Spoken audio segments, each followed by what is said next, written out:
ఇంతకంటే క్షమించేవాడు ఇంకెవరన్నా ఉన్నారంటారా?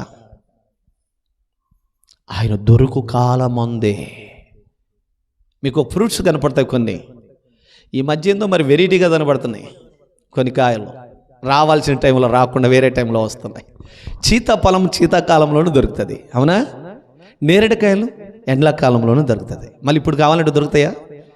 దొరకవు. ఒకవేళ ఏదైనా దొరికాయి అంటే అది ఏదో మంచివి కావని అర్థం, అవునా? నేను నిన్న గుంటూరు తెనాలి మీటింగ్ వెళ్తా ఉన్నాను, బైక్ మీద వెళ్తా ఉంటే నగరికల్ అడ్రోడ్ దగ్గర వెళ్ళినప్పుడు మామిడికాయలు పక్కన పెట్టేశారు. కానీ ఏంటి ఇప్పుడు రావటం ఏంటివి? ఇంకా ఎప్పుడో శివరాత్రి ఆ టైంలో వస్తాయి కదా, ఇప్పుడు ఎందుకు వస్తున్నాయంటే ఒకవేళ వచ్చాయంటే అవి మంచివి కావు. అందుకని ఇక్కడ ఒక మంచి మాట చెప్తా ఉన్నాడు, యెహోవా దొరుకు కాలమందు ఆయన్ని వెతకండి. అన్నీ పోయిన తర్వాత వెతికారనుకో, సమయం అంతా అయిపోయిన తర్వాత వెతికావనుకో, మరణమే దగ్గరకు వచ్చినాక వెతికావనుకో. మీకు విషయం చెప్పనా, ధనవంతుడు కూడా అలాగనే వెతికాడు. ఎక్కడ వెతికాడు చెప్పరేవండి? ఎక్కడ వెతికాడు? పాతాళములో వెతుకుతూ, తండ్రి అయిన అబ్రహామా, నీ దగ్గరున్న లాజరును పంపించి ఒక్క చుక్క నీళ్లు నా నాలుక మీద వేసి నా బాధను చలార్చడానికి ప్రయత్నం చేయవా? అందుకని ముందే అన్నాడు ప్రసంగి గ్రంథంలో, నీవు చేయుటకు ఏ పనైన శక్తి లోపము లేకుండా చేయము, నువ్వు పోవు పాతాళమందు తెలివైన ఉపాయమైనను జ్ఞానమైన అక్కడ పనిచేయదురా తమ్ముడు, పనిచేయదురా నాన్న అని చెప్పేశాడు ముందే. బ్రతికున్నగానే ప్రాణము నీ శరీరములో నుండి వెడలిపోక మునిపే, నువ్వు నూతన సృష్టిగా మార్చబడకపోతే, నీ పాపమునకు ప్రాయశ్చిత్తం కలుగు చేసుకోకపోతే, దేవుని యందు భయభక్తులు కలిగి ఉండుటకు నువ్వు దేవుని యొద్దకు రాకపోతే, సంవత్సరాలు మారుతూనే ఉంటాయి, క్యాలెండర్లు మారుతూనే ఉంటాయి, కానీ నీ జీవితంలో మారు మనస్సు అనేది నూతన సృష్టిగా నువ్వు మార్చబడకపోతే తీరని అగ్ని, ఆరని అగ్ని, తీరని బాధ, ఆ వేదనకరమైన స్థలములో మనం ఉండాల్సిన పరిస్థితి. అందుకని దేవుడు మాట్లాడుతూ ఉన్నాడు వాక్యం ద్వారా, క్రీస్తు నందుండిన ఎడల వాడు నూతన సృష్టి, పాతవేమైపోయాయట, గతించిపోతాయి, కొరతవవుతాయి. ఇప్పుడు నికోదేము అడుగుతా ఉన్నాడు, అయ్యా నేను దేవుని రాజ్యములో ప్రవేశించాలంటే నన్ను ఏం చేయమంటావంటే, నువ్వు క్రొత్తగా జన్మించాలి అన్నాడు. మీకు విషయం చెప్తాను, బాగా జ్ఞాపకం చేసుకోండి. ఒక్కసారి జన్మించిన వాడు 2 సార్లు మరణిస్తాడు. 2 సార్లు జన్మించిన వాడు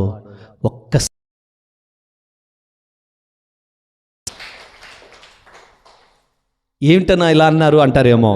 ఒక్కసారి జన్మించిన వాడు అంటే తల్లి జన్మించాలనా? ఎలా అన్నా? ఏ విధంగా జన్మించాలి? అది నీటి మూలముగా, ఆత్మ మూలముగా జన్మించే దాన్ని బాప్తిస్మము అన్నారు. అంటే 2 సార్లు జన్మించువాడు ఒక్కసారి మరణిస్తాడన్నాను కదా. అంటే నీటి మూలముగా, ఆత్మ మూలముగా కూడా, అంటే తల్లి గర్భము నుంచి జన్మించావు, మళ్ళీ సంఘ కాపురుల ద్వారా నీటి మూలముగా, ఆత్మ మూలముగా, బాప్తిసం ద్వారా జన్మించావు అనుకో, ఒక్కసారే చచ్చిపోతావు. అంటే అది శరీర పరంగా మాత్రమే చనిపోతావు. కానీ ఒక్కసారి జన్మించిన వాడు రెండోసారి జన్మించకపోతే 2 సార్లు మరణిస్తాడు అన్నాను. దానికి అర్థం ఏమిటంటే శరీరపరంగా చనిపోతాడు, ఆత్మపరంగా కూడా అగ్నిలో మరణిస్తాడు. అది అగ్ని ఆరదు, పురుగు చావదు, ఆ వేదనకరమైన స్థలంలోకి వెళ్ళాల్సి వస్తుంది. కాబట్టి అందుకే క్రీస్తునందుంటే నువ్వు ఒక్కసారి మరణిస్తావు, ఆ అగ్నిగుండానికి వెళ్ళకుండా తప్పించుకుంటావు. నూతన సృష్టిగా మార్చబడాలి, పాతవి నీలో గతించిపోవాలి. అందుకని యేసు ప్రభువారు ఈ లోకానికి వచ్చాడు. ప్రతి ఒక్కరిని నిర్దోషులుగా, నీతిమంతులుగా దేవుని ఎదుట నిలబెట్టుటకు ఆయన అందరి ఎదుట పాపము చేసిన వాడిగా నిలబడ్డాడు, ప్రాణమిచ్చాడు. అడగక మునిపే నీకు రక్షణ కూడా ఇచ్చాడు, ప్రతి ఒక్కడికి ఇచ్చాడు. అందుకే మన పాటలో, ఈ సంవత్సరం కొత్తగా రాసిన పాటలో రాసాము అదే కదండి, పరిశుద్ధాత్మ దేవుడు అదే ఇచ్చాడు మనకు. అడగక మునిపి మనకేమిచ్చాడట? జీవ కిరీటం ఇచ్చాడు. అక్కడ చూడండి, నా పాప భారము తొలగించుటకై ప్రాణమిచ్చావు, నేను నిత్యము నీతో ఉండుటకై జీవ కిరీటమిచ్చావు, నీ రక్తమిచ్చావు, నాకై రక్షణిచ్చావు, నీ నీతినిచ్చావు, నాకై పరలోకమిచ్చావు, అడగక మునిపే అన్నీ ఇచ్చావు, నన్ను అందరిలోన మిన్నగా ఉంచావు. సృష్టికర్త యేసయ్యా, నీకు సాటి ఎవరయ్యా? నీ రుణం నేనెట్లు తీర్చగలనయ్యా? సృష్టికర్త యేసయ్యా, నీకు సాటి ఎవరయ్యా? నీ రుణం నేనెట్లు తీర్చగలనయ్యా? అడగక మునిపే నన్ను అందరిలోన మిన్నగా ఉంచావు. నీ అడుగు జాడలో నడుచుటకై దయా కిరీటమిచ్చావు. నేను బ్రతికి స్తుతించుటకై కృపాక్షేమమునిచ్చావు. నీ అడుగు జాడలో నడుచుటకై దయా కిరీటమిచ్చావు. నేను బ్రతికి స్తుతించుటకై కృపాక్షేమమునిచ్చావు. బుద్ధినిచ్చావు, నాకై జ్ఞానమిచ్చావు. బలమునిచ్చావు, నాకై ఆయుష్నిచ్చావు. బుద్ధినిచ్చావు, నాకై జ్ఞానమిచ్చావు. బలమునిచ్చావు, నాకై ఆయుష్నిచ్చావు. అడగక మునిపే అన్నీ ఇచ్చావు. నన్ను అందరిలోన మిన్నగా ఉంచావు. హల్లెలూయా. అడగక మునిపే ఉచితంగా ఇచ్చాడండి ఇవన్నీ కూడా. నువ్వు అడిగావా రక్షణ కావాలని? నువ్వు అడిగావా పరలోకం కావాలని? నువ్వు అడిగావా జీవకిరీటం కావాలని? నువ్వు అడిగావా దయాకిరీటం ఈ సంవత్సరం అయ్యా అని? అడగక మునిపే దయాకిరీటం ఇచ్చాడు. అడగక మునిపే అన్నీ ఇచ్చాడు. నువ్వు తల్లి గర్భములో నుండి బయటకు వస్తున్నప్పుడే నీకేం కావాలో అన్నీ సిద్ధపరిచాడు. ఎప్పుడన్నా అడిగారా ఇలాగా? ఎప్పుడన్నా ఆలోచించారా? నేను వచ్చేటప్పుడు మాత్రం మా అమ్మకి పాలు ఇయ్యాయని అడగలే. నేను అడిగానా? అయ్యా నేను మా అమ్మ నన్ను డెలివరీ అయిన వెంటనే నాకు ఆకలేస్తుంది. ఆకలేసిన వెంటనే నాకు పాలు కావాలి. నాకు పాలు కావాలి కాబట్టి మా అమ్మకి సమృద్ధి బయటికి రాకమునిపే, నన్ను నా తల్లి కనకమునిపే, తల్లి గర్భములో నేను పిండముగా ఉన్నప్పుడే నాకేమి కావాలో అన్నీ సిద్ధం చేశాడు. బయటకు వచ్చి క్యావున నేను ఏడుస్తూ ఉంటేనే, ఏడుస్తూ ఉండగానే అందరూ వచ్చి పిల్ల ఏడుస్తుంది, పిల్లగాడు ఏడుస్తున్నాడు, పాలి అంటారు వెంటనే. ఆ టయానికి, ఆ ఏడుస్తూ ఆకలితో ఏడుస్తున్న ఆ టయానికి నా తల్లిలో సమృద్ధి అయిన పాలు సిద్ధపరిచి నా ఆకలి తీర్చాడు నా దేవుడు. ఆ పాట మీనింగ్ అదేనండి. హల్లెలూయా గట్టిగా. అందుకే అడగక మునిపే అన్నీ ఇచ్చావు. 9 నెలలు తల్లి గర్భములో నేనుంటే 5 నిమిషాలు నీళ్ళల్లో పడితేనే ఊపిరాడక చచ్చిపోతాం. 9 నెలలు నేను తల్లి గర్భములో ఉమ్మ నీళ్ళల్లో ఉన్నాను. ఇంకా ఉమ్మ నీళ్ళు తగ్గిపోతే చచ్చిపోతాం లోపల.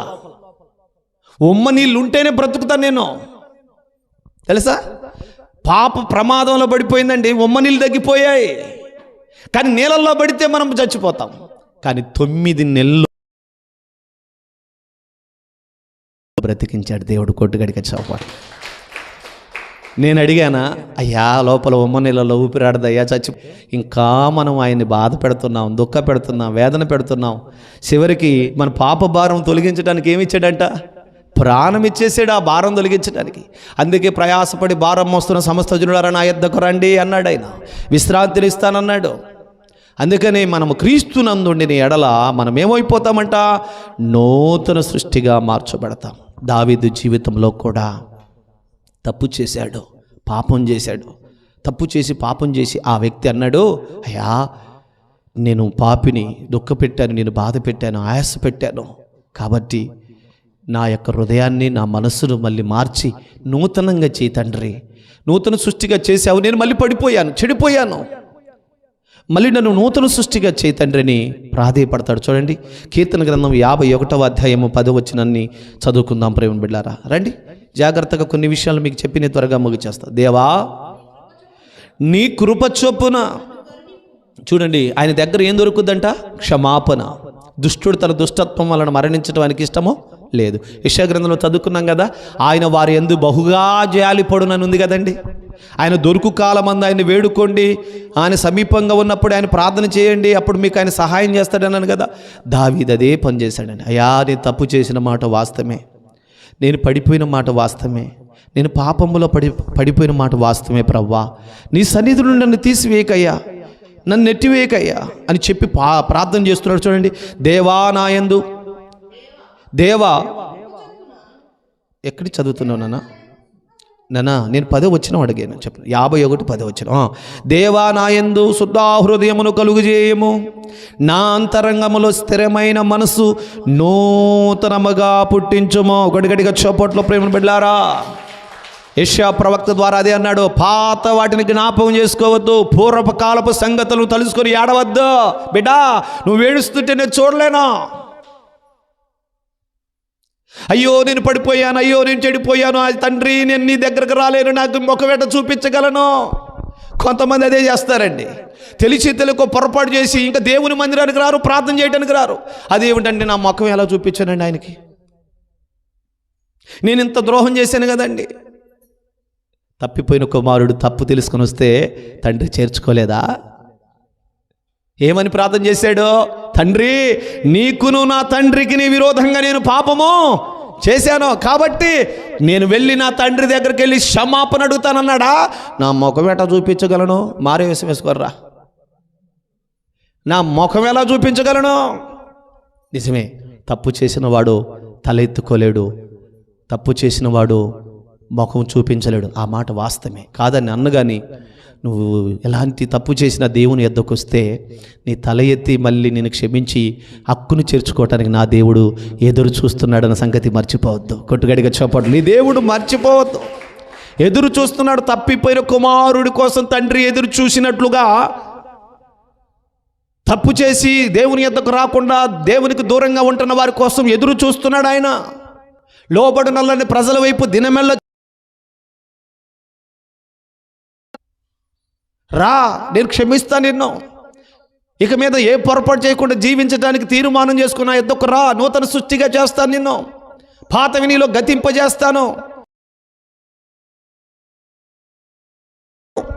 అప్పుడు దావీదు అదే అంటున్నాడు. ఏమంటున్నాడు చూడండి ప్రేమను బిడ్డలారా, ఎంత చక్కగా ప్రార్థన చేస్తా ఉన్నాడు. దేవా నా యందు శుద్ధ హృదయమును కలుగుజేయము, నా అంతరంగములో స్థిరమైన మనసును నూతనముగా పుట్టించుము, నీ సన్నిధిలో నుండి నన్ను త్రోసివేయకము, నీ పరిశుద్ధాత్మను నా యొద్ద నుండి తీసివేయకము, నీ రక్షణ ఆనందము నాకు మరలా పుట్టించుము, సమ్మతి కలిగిన మనసును కలుగుజేయము, నన్ను దృఢపరచుము, అప్పుడు అతిక్రమము చేయు వారికి నీ త్రోవల గురించి బోధిస్తాను. కొట్టుగడిగా చోపట్లు ప్రేమ బిడ్డలారా, నేను మారి మాను మనసు పొంది అవతల వారు కూడా మారండర్రా అని చెప్తాను అంటున్నాడు. ప్రేమ బిడ్డలారా, ఆలోచించండి.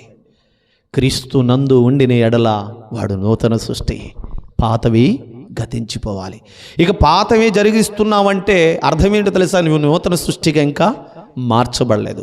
మార్చబడకపోతే మార్చబడటానికి నువ్వు ప్రార్థన చేయాలి. యెహెజ్కేలు గ్రంథం 11:19 కూడా అదే అంటాడు. రండి, యెహెజ్కేలు గ్రంథంలో 11వ అధ్యాయము 19వ వచనములో కూడా అదే మాట్లాడుతున్నాడు. ప్రేమను బిడ్డలారా చూడండి, వారు నా కట్టడాలను నా విధులను అనుసరించి గైకొనున్నట్లు నేను వారి శరీరములో నుండి రాతి గుండెను తీసివేసి వారికి మాంసపు గుండెనిచ్చి వారికి ఏక మనసు కలుగు చేసి వారి యందు నూతన ఆత్మను పుట్టిస్తాను. కొట్టుగడికి చెప్పట్లు, ఇదిగో నూతన క్రియ, నూతనమైన ఆత్మను పుట్టిస్తాను. అందుకే ఆత్మ లేనివాడు నావాడు కాదు అన్న. ఆత్మ లేనివాడు శరీరానుసారంగా నడుస్తాడు, శరీరానుసారంగా నడుచువాడు సాతానికి సంబంధి కానీ నాకు సంబంధి కాదని అర్థం, అంతే. అట్లాని ఆయన బిడ్డ కాడని కాదు. హల్లిపడి గట్టిగా చూడండి ఎంత చక్కగా చెప్తా ఉన్నాడు. వారికి శరీరంలో నుండి రాతి గుండెను తీసివేస్తానన్నాడు, మాంసపు గుండెని ఇస్తానన్నాడు. అదే యెహెజ్కేలు గ్రంథంలో కూడా 36వ అధ్యాయం 26వ వచనంలో కూడా అదే మాట చెప్తాడు. చూడండి, ఎంత చక్కగా చెప్తాడు ఈ మాట. నాకు చాలా ఇష్టమైన మాట అండి. చూడండి, నూతన హృదయమును మీకు ఇచ్చేదను, నూతన స్వభావమును మీకు కలుగు చేద్దును, రాతి గుండె మీలో నుండి తీసివేసి మాంసపు గుండెను మీకు ఇచ్చేదను, నా ఆత్మను మీ మీద ఉంచి నా కట్టడాలు అనుసరించువారుగాను నా విధులను గైకును వారుగాను మిమ్మల్ని నేను చేసేదను. హల్లెలూయా. నువ్వు తప్పు తెలుసుకొని తప్పు ఒప్పుకొని వస్తే దేవుడు మనకేమిస్తాడంట? రాతి గుండెను తీసివేసి మాంసపు గుండెని ఇస్తాడంట. మీకు తెలుసా? రాతి గుండెను తీసి మాంసపు గుండెని ఎందుకు ఇస్తానన్నాడు? ఎప్పుడైనా మీరు దీని గురించి ఆలోచించారా? ఒక్క మాట చెప్పేస్తాను, ఇంకొక రెఫరెన్స్ చదువుకొని మనం ముగిచ్చేద్దాం ప్రేమ బిడ్డలారా. రాతి గుండెను తీసివేసి మాంసపు గుండెని ఎందుకు ఇస్తానన్నాడంటే దాని అర్థం ఏంటో చెప్తా వినండి. ఇప్పుడు మీరు చర్చికి వచ్చారు కదండి, పోయేటప్పుడు తలా ఒక రాయి తీసుకుని పోండి. నేను చెప్పేది అర్థమవుతుందా? మీరు ఇప్పుడు చర్చికి వచ్చారు కదా, పోయేటప్పుడు తలా ఒక రాయి తీసుకుని వెళ్ళండి. కొట్టడానికి కాదండి ఎవరిని, మరి లేనిపోయింది అట్ట బాబాని చెప్పాడు రాయి తీసుకుని పోమ్మన్నాడని. ఎవరు మాట్లాడితే వాళ్ళు కొట్టేస్తాను అనబాకండి. రాయి తీసుకుని వెళ్ళి మీకు ఉంటాయి కదండి, తొట్లు ఉంటాయి కదండి, నీళ్ళు వాడుకోవటానికి తొట్టి, ఆ తొట్లో వేయండి. మళ్ళీ రేపు వచ్చే శనివారము మీరు నా దగ్గరకు వచ్చేటప్పుడు పట్టుకొని రండి. వారం మొత్తం ఉంచి తర్వాత పట్టుకొని రండి. దాన్ని సుత్తి తీసుకొని పగలగొట్టేద్దాం. నీళ్ళుంటాయేమో మిమ్మల్ని అడుగుతున్నాను, ఉంటాయా? వారం రోజులు నీళ్ళలో వేశారు కదండి, నీళ్ళుండవా? ఉండవు. సరే, ఇప్పుడు మీరు ఎప్పుడన్నా పండగ వచ్చినప్పుడు కానీ ఏదైనా సందర్భం వచ్చినప్పుడు చికెన్ కొట్టుకాడికి వెళ్ళారా? చికెన్ కొట్టమని. ఇక మనం పోయి ఒక 2 కేజీలు చికెన్ కొట్టండి అన్నాం అనుకో, అది చక్కగా నీళ్ళలో ముంచి ముంచి ముంచి ముంచి కడిగేస్తూ ఉంటే మనం అనుకుంటాం, అబ్బా ఈయనకి నేనంటే ఎంత ప్రేమరా, ఇంత చక్కగా దీన్ని కడిగేసేలా ముంచెల్లా కడిగి శుభ్రం చేసి నాకు ఇస్తున్నాను అనుకుంటాం. ప్రేమ కాదు, దోమ కాదు. ఎంత ముంచితే ఎంత దడిపితే నీళ్ళు పడుతుంది, కాట అవుతుంది. అర్థమైందా? దేవుడేదే అన్నాడు, రాతి గుండె మీలో ఉంటే నా వాక్యమైన నీరు ఎన్నాలున్నా అది లోపలికి రాదు. మోసపు గుండెగా మీరు మారితే ఆ మోసము నీరును పడుతుంది. హల్లెలూయా. ఏం పడుతుందంట? నీరును పడుతుంది ప్రేమ బిడ్డలారా. అందుకని రాతి గుండెను తీసివేసి మోసపు గుండెను మీకు ఇస్తాను. కొట్టుగ రాతి గుండె ఎన్నాలున్నా తీసుకోవద్దు. అందుకని ఈరోజు చాలామంది 100% కూడా చర్చికి వెళ్తున్న వారిలో రాతి గుండె ఉంది. ఆ రాయిని తీసుకెళ్ళి ఎన్ని రోజులు నువ్వు నీళ్ళల్లో వేసినా ఆ రాయి నీటిని లాక్కోదు. మోసపు గుండెగా నువ్వు మార్చబడాలి. రాతి గుండెను తీసివేసి మోసపు గుండెను నాకు ఈ ప్రభువా అని నువ్వు అడగాలి. అప్పుడు దేవుడు రాతి గుండె నీలో నుండి తీసివేసి మోసపు గుండె నీకు ఇచ్చినప్పుడు వాక్యము నీలోకి వస్తుంది. వాక్యము నీలోకి వచ్చినప్పుడు క్రీస్తునందు నువ్వు ఉంటావు. క్రీస్తునందు నువ్వు ఉన్నప్పుడు నూతన సృష్టిగా మార్చబడతావు. నూతన సృష్టిగా మార్చబడిన నీలో పాతవి కనిపించవు. గొడగడిగా చప్పట్లు. అందుకని రాతి గుండెను తీసివేసి మాంసపు గుండెను వేస్తానన్నాడు. నూతనమైన స్వభావము, నూతనమైన హృదయాన్ని ఇయ్యాలి దేవుడు. ఈ కొత్త సంవత్సరం ఒకవేళ వాక్యం వింటున్న వారిలో ఎవరైనా ఉంటే, ఖచ్చితంగా లైవ్ ద్వారా మైక్ ద్వారా ఎవరైనా వాక్యం విన్న వారు ఉంటే, నాకు నూతన హృదయాన్ని, నూతన స్వభావాన్ని, నూతనమైన గుండెను నాకు దయచే ప్రభు అని అడగాలి. దేవునికి మహిమ కలుగును గాక. ఎఫెసీయులకు రాసిన పత్రికలో 4వ అధ్యాయము, ఎఫెసీయులకు రాసిన పత్రికలో 4వ అధ్యాయము 22వ వచనాన్ని ఒకసారి చదువుకొని మనం ముగిచేద్దాం. ఒకసారి చదువుదాం. నేను రండి. ఎఫెసీయులకు రాసిన పత్రిక 4వ అధ్యాయము 22వ వచనం చదవండి అన్న. కావున మునుపటి ప్రవక్తన విషయంలోనైతే మోక్షకరమైన దురాలోచన వలన చెడిపోవు మీ ప్రాచీన స్వభావమును వదులుకొని మీ చిత్తవృత్తి యందు నూతన పరచబడిన వారై నీతియు యథార్థమైన భక్తి గలవారై దేవుని పోలికగా సృష్టింపబడిన నవీన స్వభావమును ధరించుకోండి. నవీన స్వభావం అంటే అర్థం నూతన హృదయం, నూతన స్వభావం అన్నాడు కదండి హెజ్కేలు ప్రవక్త. నవీన అంటే ఏంటి? క్రీస్తునందు నిండిలారా వాడు నూతన సృష్టి, పాతవి గతించిన. అంటే ప్రాచీన స్వభావము, కుళ్ళిపోయిన స్వభావం, పనికి మాలిన స్వభావం విడిచిపెట్టండి, నవీన స్వభావమును ధరించుకోండి, క్రీస్తు స్వారూప్యములోకి మీరు మార్చబడాలి అన్నాడండి. ప్రియమైన దేవుని సంఘమా, మనం నేర్చుకోవాల్సిన ఆత్మీయ పాఠం అదే. నవీన స్వభావం మనలోకి రావాలి. పౌలుగా మార్చబడి అంతకుముందు ఎంతవరకు చేయలేదండి, దెబ్బలు తిన్నాడండి. ఎంత ఘోరాతి ఘోరంగా హింసించబడ్డాడో తెలుసా? ఎందుకంటే నేను ఒకప్పుడు దేవుణ్ణి ఎరుగున్నప్పుడు ఆయన పిల్లల్ని ఎంతగానో బాధించాను, ఎంతగానో ఇబ్బంది పెట్టానని అంతకు రెట్టింపుగా బాధపడ్డాడండి. కానీ అతనిలో నూతన సృష్టిగా మార్చబడిన తర్వాత పాతవి అనేది కనిపించలేదు. సౌలు పౌలుగా మార్చబడ్డాక చాలామంది పేరైతే మారుతుంది కానీ బ్రతుకు మారట్లేదు. ఆలోచించండి, యేసుప్రభువు వారు వచ్చింది మతాన్ని మార్చడానికి కాదు, మనసును మార్చడానికి వచ్చాడు ఆయన. హల్లుబడి గట్టిగా, ప్రతి వాని హృదయంలో మార్చడానికి వచ్చాడు ఆయన. హృదయంలో ఉన్న ఆలోచనలు మార్చడానికి వచ్చాడు ఆయన. అందుకని దేవుని వాక్యం చెలవిస్తా ఉన్నది. ప్రియ దేవుని సంగమా, నీవు నూతన సృష్టిగా మార్చబడ్డావా? పాతవి నీలో గతించాయా? క్రొత్తగా నూతనమైన కార్యాలు దేవుడు జరిగిస్తున్నాడా? ఒకసారి ఆలోచించు. ఒకవేళ అలా లేకపోతే ప్రభునడుగు. దేవుడు ఖచ్చితంగా నేను నూతన సృష్టిగా మార్చి నూతన హృదయాన్ని, నూతన మనసు, నూతన స్వభావాన్ని, నూతనమైన జ్ఞానాన్ని దేవుడు నీకు అనుగ్రహిస్తాడు.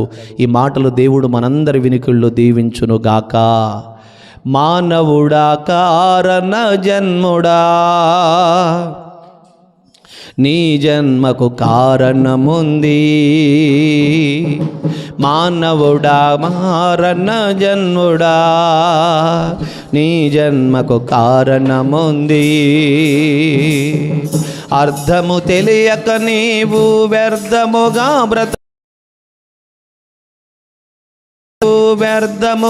బ్రతకకు, పరమార్థమున్నదని ప్రభు కోసమే బ్రతకమని, పరమార్థమున్నదని ప్రభు కోసమే బ్రతకమని. మానవుడా కారణ జన్ముడా, నీ జన్మకు కారణముంది.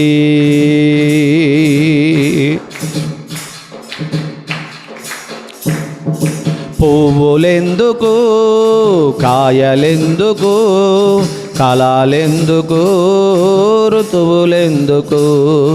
పువ్వులెందుకు, కాయలెందుకు, కళలెందుకు, ఋతువులెందుకు? ఇవన్నీ నీ కోసమేనని నీవు మాత్రము ఆ ప్రభు కోసమేనని, ఇవన్నీ నీ కోసమేనని నీవు మాత్రము ఆ ప్రభు కోసమేనని గమనించి తెలుసుకో, వాక్యాన్ని చదువుకో. గమనించి తెలుసుకో, వాక్యాన్ని చదువుకో. నీ జన్మకు కారణముంది, నీ జన్మకు కారణముంది. మానవుడా కారణ జన్ముడా, నీ జన్మకు కారణముంది. అర్థము తెలియక నీవు వ్యర్థముగా బ్రతకకు, అర్థము తెలియక నీవు వ్యర్థముగా బ్రతకకు.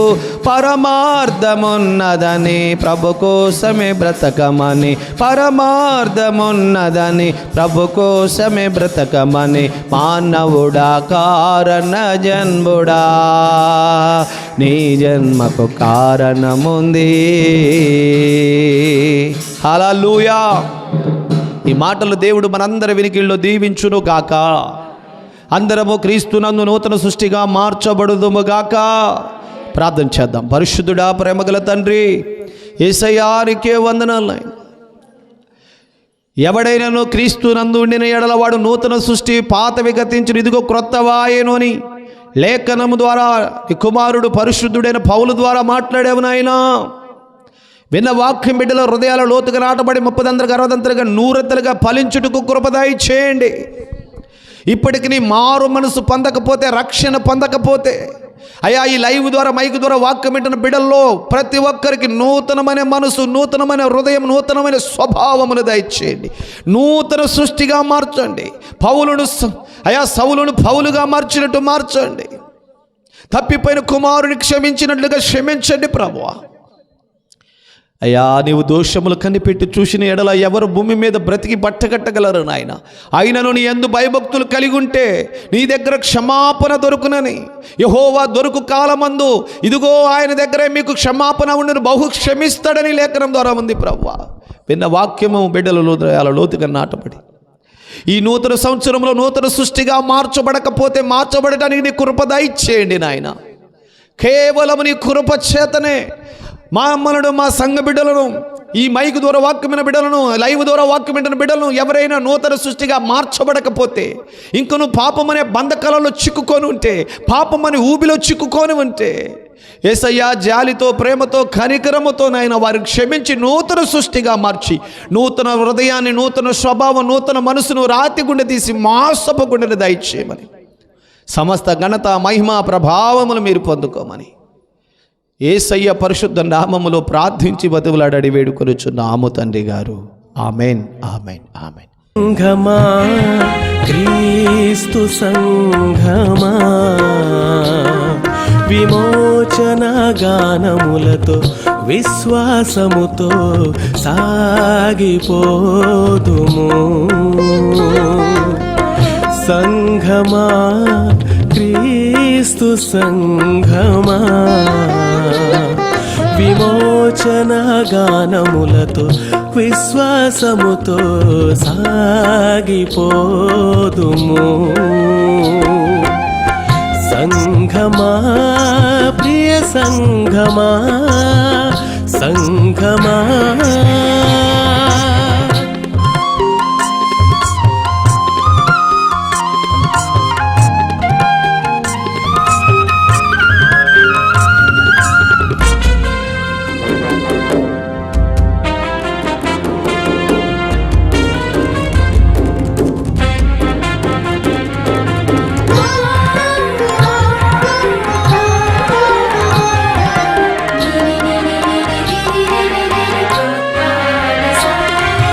ప్రాణేశ్వరి నీ ప్రేమ ఎంత మధురము, ద్రాక్షారసము కన్నా సంతోషకరము. నీ వస్త్రములు లెబానోను సువాసనము వలెను, సువాసనములు వెదజల్లుచుండెను. నా ప్రియురాలా, నా ప్రాణేశ్వరి, కర్పూరపు వృక్షమా. నా ప్రియురాలా, నా ప్రాణేశ్వరి, కర్పూరపు వృక్షమా. నా హృదయమును వశపరచుకొంటివి, నా హృదయేశ్వరి, నా హృదయమును వశపరచుకొంటివి, నా హృదయేశ్వరి. సంఘమా, క్రీస్తు సంఘమా, విమోచన గానములతో విశ్వాసముతో సాగిపోదుము. సంఘమా, ప్రియ సంఘమా, సంఘమా.